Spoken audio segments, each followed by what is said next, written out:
Hi friends, எல்லோரும் எப்படி இருக்கீங்க? நல்லா இருக்கீங்களா? இந்த வீடியோ சஷ்டிகா பர்த்டேக்கு எடுத்த வீடியோ தான். பாருங்கள், காலையில் ஒரு 8:30 மணி இருக்கும். நாங்கள் கோயிலுக்கு கிளம்பிட்டோம். பாப்பா, நான், அவங்க அப்பா 3 பேரும் வண்டியில் போயிட்டுருக்கோம். இது நாங்கள் இருக்கிற இடத்துலேருந்து பார்த்திங்கன்னா ஒரு 25 கிலோமீட்டர் தான் வரும் கோயில். அதனால் வண்டியில் தான் போகிறது பெரும்பாலும். நாங்கள் போகும்போதே பாருங்கள், மயில் வந்து ரோட்டில் நின்றுட்டு இருந்துச்சு. நாங்கள் வண்டியை நிப்பாட்டினோடனே ஓடிடுச்சு. இல்லைனா இன்னும் கொஞ்சம் நேரம் கிட்டக்க போய் நல்லா வீடியோ எடுத்துருந்துருக்கலாம். அதுக்குள்ளே ஓடிடுச்சு. அதனால் சரியாக எடுக்க முடியலை. பாருங்கள், கோயிலுக்கு தான் போயிட்டுருக்குறோம். ரோடு பாருங்கள், எப்பொழுதுமே இந்த ரோடு பார்த்திங்கன்னா ஆள் ரொம்ப வண்டியெலாம் அதிகமாக போகாது. இப்படி தான் இருக்கும். நல்லாயிருக்கும் போகிறதுக்கு நம்மளுக்கு. அவங்களுக்கு காரில் போகிற ஒரு ஃபீலிங் இருக்குது போல் இருக்குது சஷ்டிகாவுக்கு. ஜாலியாக அப்படியே பாட்டு பாடிக்கிட்டு டான்ஸ் ஆடிக்கிட்டே வண்டியில் வந்துச்சு. கோயிலுக்கு வந்தாச்சு. இந்த கோயிலுக்கு யாரெல்லாம் போயிருக்கீங்க அப்படிங்கிறத கமெண்டில் சொல்லுங்கள். கோயிலுக்கு அவங்க வண்டியை நிப்பாட்டிட்டு வரேன்ட்டு போயிருக்காங்க. அதுக்குள்ளே பாப்பாவை பாருங்கள். பாப்பா எப்பொழுதுமே பார்த்திங்கன்னா ஜீன்ஸு டிஷர்ட்டு இந்த மாதிரி தான் ட்ரெஸ் பண்ணுவாங்க. இந்த தடவை நான் வந்து என்னோடய பிடிவாதத்தில் ஆப் சாரி எடுத்து போடுவோம் பாப்பா, நல்லாயிருக்கும் அப்படின்னு சொல்லிட்டு எடுத்தேன். இந்த ட்ரெஸ்ஸு பாப்பாவுக்கு எப்படி இருக்குங்கிறத கமெண்டில் சொல்லுங்கள்.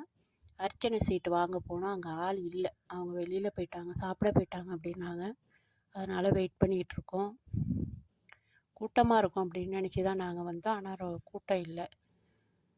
பாருங்கள், யாருமே இல்லை, கூட்டமே இல்லை. அந்த கேப்பில் ஃபோட்டோ எடுத்துக்கிட்டு இருக்கோம். நான், அவங்க பாப்பா எல்லாம் அர்ச்சனை பண்ணிட்டோம். நல்லா திருப்தியாக சாமியை கும்பிட்டுட்டு பிரகாரத்தை சுற்றிட்டு வந்தோம். நல்லா எப்பொழுதுமே நம்மளுக்கு குலதெய்வம் கோயிலுக்கு போகிறோன்னாலே அது ஒரு மனசுக்கு ரொம்ப சந்தோஷமாக இருக்கும். அது எப்பொழுதுமே பாருங்கள், கோயிலுக்குனாலே சந்தோஷம் இருக்கும். அதுவும் நம்ம குலதெய்வம் போகிறோம் அப்படின்னாலே நம்மளுக்கு ரொம்ப சந்தோஷமாக இருக்கும்.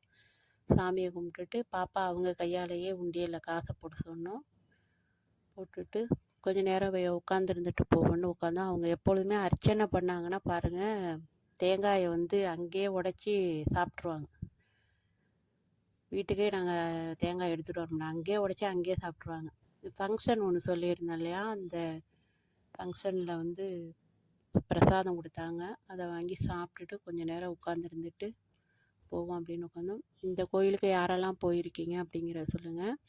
இது வந்து கன்னியாகுறிச்சி வடிவழகி அம்மன், அவங்க தான் எங்களுக்கு குலதெய்வம். சாமி கும்பிட்டுட்டு கிளம்பிட்டோம். பாப்பாவும் அவங்களும் என்னமோ விளையாண்டுக்கிட்டு இருக்கு. பாப்பா ஏதோ சந்தோஷமாக இருக்காங்க. ரொம்ப பர்த்டே அப்படிங்கிறதுனால ஐஸ்கிரீம் வாங்கி தரலை அப்படின்னு சொல்லிட்டு அழுதுகிட்டு இருக்கு. அங்கே கடையெல்லாம் இருக்காது, தெருக்குள்ளே தான் கோயில் இருக்கும். கடையெல்லாம் கிடையாது. கொஞ்சம் தூரம் நம்ம வெளியில் வந்தால் தான் வாங்கலாம். போகிற வழியில் வாங்கி தரோம் வா பாப்பான்னு சொல்லி சமாதானம் பண்ணி அழைச்சிட்டு வந்துட்டோம். சாயந்தரம் கேக்கு வெட்டுறது. பாப்பா நானே எல்லாமே பண்ணிக்கிறேன் அப்படின்னு சொல்லிட்டு மெழுகுவர்த்தியெல்லாம் வச்சு பண்ணிகிட்டு இருக்காங்க. யாருக்கும் சொல்லலை, அம்மா மட்டும் வந்திருந்தாங்க. சாதனாவோட ஃப்ரெண்ட்ஸுங்களை பக்கத்தில் இருந்த பிள்ளைங்கள கூப்பிட்டோம். அவங்கள வச்சு கேக்கு வெட்டியாச்சு. அது பிள்ளைங்களுக்கு பர்த்டே அப்படின்னாலே அது ஒரு தனி சந்தோஷம்தான். இந்த பர்த்டே பாருங்கள், 1 மாதத்துக்கு முன்னாடியே எனக்கு எப்போ பர்த்டே வரும்னு கேட்டுக்கிட்டே இருந்துச்சு சஷ்டிகா. ரொம்ப சந்தோஷமாக இருந்துச்சு. அதான் அம்மா, இவங்க மாமியார், அவங்கெல்லாம் காசு கொடுத்தது ரொம்ப சந்தோஷம். சாதனா ஃப்ரெண்ட்ஸ் எல்லாம் கிஃப்ட்டு வாங்கி வச்சுருக்கோம் அப்படின்னு சொன்னாங்க. அது என்ன கிஃப்ட்டு, எனக்கு எப்படி கிஃப்ட்டு கொடுப்பீங்க, எப்போ கொடுப்பீங்கன்னு கேட்டுக்கிட்டே இருந்துச்சு. சந்தோஷமாக இருக்குது. பிள்ளைங்கள் சந்தோஷமாக இருந்தாலே நமக்கும் சந்தோஷம்தான். அதுவும் பர்த்டே அப்படிங்கும்போது சஷ்டிகாவுக்கு ரொம்ப சந்தோஷம். அப்படியே ஃபோட்டோ எடுத்துட்டோம்.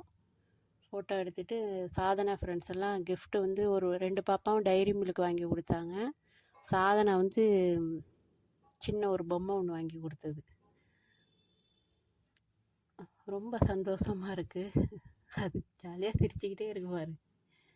அப்புறம் பக்கத்துலலாம் கொடுக்குறதுக்காக பீஸ் கேக்காக வாங்கியிருந்தோம். பீஸ் கேக்கு தான் பக்கத்து வீட்டுக்கெல்லாம் கொடுத்தோம். இந்த வீடியோ பிடிச்சிருந்துன்னா லைக் பண்ணுங்கள், ஷேர் பண்ணுங்கள், சப்ஸ்கிரைப் பண்ணி விடுங்க. பாப்பா குட்டி எப்படி இருக்காங்கங்கிறத கமெண்டில் சொல்லுங்கள். பாய்.